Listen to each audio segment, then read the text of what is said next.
He died insisting he was innocent.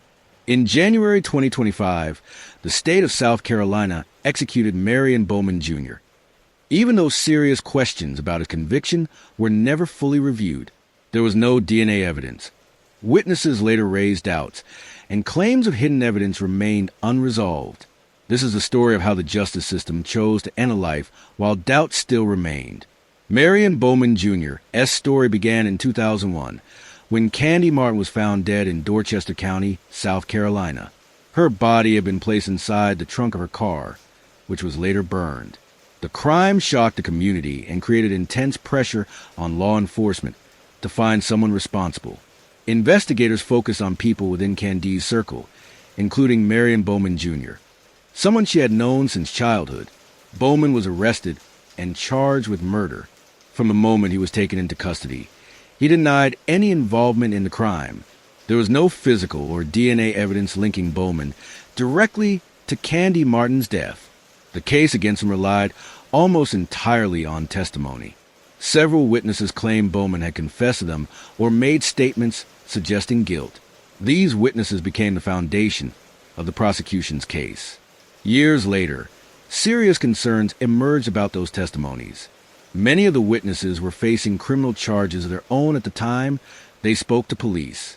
Some received reduced sentences or other benefits in exchange for their cooperation. Bowman's defense argued that the jury was never fully informed about these incentives, which could have affected the credibility of the testimony. In 2002, after a short trial, the jury found Marion Bowman Jr. guilty of murder. He was sentenced to death. He was just over 20 years old when he was sent to death row. Bowman spent more than 2 decades incarcerated, consistently maintaining his innocence. During that time, his attorneys raised repeated challenges to his conviction. They argued that prosecutors failed to disclose evidence that could have helped the defense. They claimed that important information undermining key witnesses was withheld, and that the full truth was never presented in court. Bowman also challenged the quality of his legal representation. He argued that his trial lawyer was unprepared and failed to properly investigate the case. He claimed that racial bias influenced how his case was handled, noting that he was a black man accused of killing a white woman in a state with a long history of racial inequality in the justice system. Despite these claims, the courts rejected Bowman's appeals. Judges ruled that the issues raised did not meet the legal standards required to reopen the case.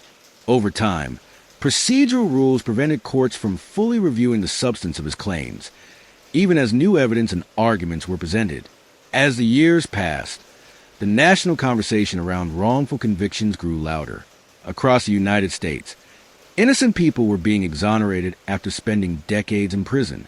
Many of those cases involved the same factors present in Bowman's case: incentivized witnesses, withheld evidence, and inadequate legal defense. In the months leading up to his execution, Bowman made final appeals to state and federal courts. Civil rights organizations and death penalty opponents urged officials to stop the execution, warning that unresolved doubts still surrounded his conviction. They argued that executing him would permanently close the door on uncovering the truth. Those pleas were denied. On January 31st, 2025, Marion Bowman Jr. was executed by lethal injection. In his final statement, he declared once again that he did not kill Candy Martin. He expressed sympathy for her family's loss while maintaining his innocence until the very end. With his death, the legal process ended, but the questions did not. For many, Marion Bowman Jr.'s execution became a symbol of the risks of the death penalty and the consequences of a justice system that can make irreversible mistakes. His case reignited debate over whether true justice was served or whether doubt was ignored when time ran out.